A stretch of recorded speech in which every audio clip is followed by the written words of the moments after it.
supporting your local news, Airpark Canterbury, Logistics Drive and Parking Island off Rustley Road. Well, the government has rejected any more funding options for the Christchurch Cathedral Reinstatement Trust. So what does it mean? Well, it's highly likely the entire project will now be mothballed. A campaigner who's been working hard to try and get this thing back up and running is Christchurch City Councillor Aaron Kewen, who joins me now. Aaron, what's your reaction to today's announcement that the government won't put any more funding in and therefore it's likely this thing will be mothballed? Well, that's incredibly disappointing, Chris, not only as a citizen of Christchurch, but as a citizen of New Zealand. This is a big part of the rebuild since the earthquakes. It's the heart of our city. If we don't get this finished, we will always be the little city that couldn't, not the little city that can. And this is what's going to happen now is anyone's guess, really, but it will be mothballed. The funding simply hasn't come through. I always worried, Aaron, if I'm being honest with you, that this whole reinstatement became more of a sector, more of an industry, and perhaps they weren't as careful with their money than they should have been. And what I point to is little add-ons here and little bits and pieces here instead of staying true to what the actual cathedral was supposed to be in the first place. Am I wrong? I don't think you're wrong. If you'd gone back to just try and put back what was there, I think you would have saved a considerable amount of money. So questions need to be asked around that. I do believe they are rescoping and going to take away some of what you're calling the add-ons, and hopefully that is the case, because for me, let's just return what we had. What we had was fantastic. It was a great centrepiece to the city. It's the letterhead for the council. Only just this week the council essentially signed off, or at least released the $7 million to the trust. Was that a dumb move now, considering what we know? And now the trust has said, just pause, we can't take your money yet because things are pretty uncertain. I mean, why did the council say yes to $7 million this week and then this announcement comes through? Well, I think they were still waiting to hear from the government, which of course was days after ours come through. Ours wasn't a decision, it was already a delegation to staff. Sure. It's a deal that was done back in 2017.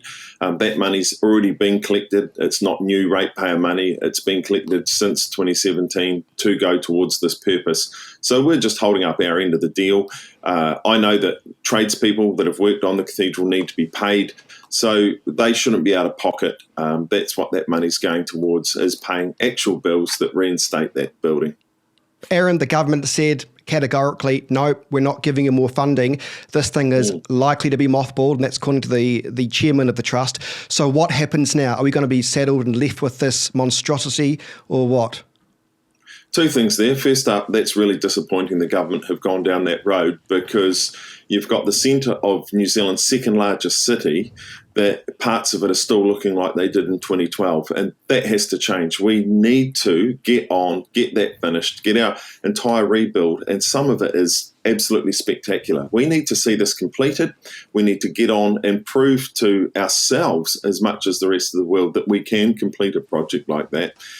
And then the other one is, no, we don't need it mothballed. We need to come up with other ways of funding this now. And I think that's the next step. That'll be the conversations over the next week. Then how do we fund it then? Because obviously the funders have not come through. The certainty's gone, confidence is gone, and we're left with this now. So, I mean, the government said no. What happens now then?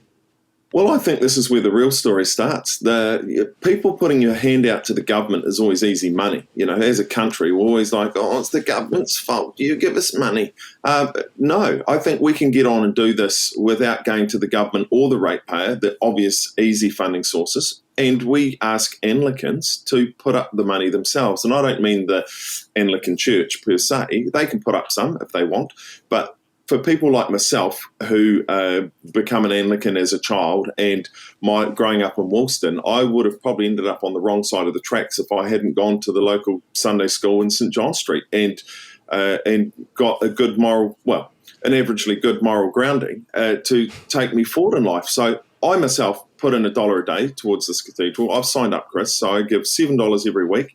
If we have a couple of 100,000 Anglicans across the country do the same, the thing's funded and finished within 2 years. So I think models like that are a better way forward. Just people look into your own heart, go, am I better off because I had Anglicanism somewhere in my life?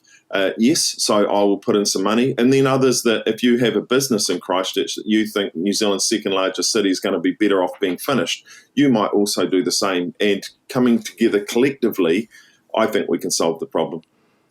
Why not just leave it as it is? It's a tourist attraction in its own right now, really, isn't it? I mean, former Christchurch Mayor Bob Parker, I liked his idea when he said just encapsulate the thing, put some kind of perspex around it, and you've got a tourist attraction. And for better or worse, it is a bit of a tourist attraction as it is now. It is. If you were to do that, you'd want to take down the hoardings. You'd want to kind of open it up if you're going to have that style of tourist attraction. And that may be what's chosen to be done for the next 50 years, say.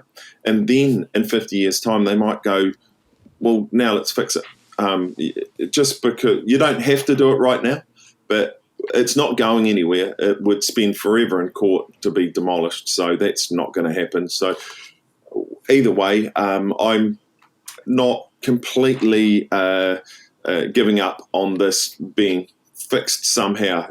Power of the people, Chris. If enough people put in $7 a week, it'll be done. Christchurch City Councillor Aaron Kewen, thanks so much for your time. Cheers.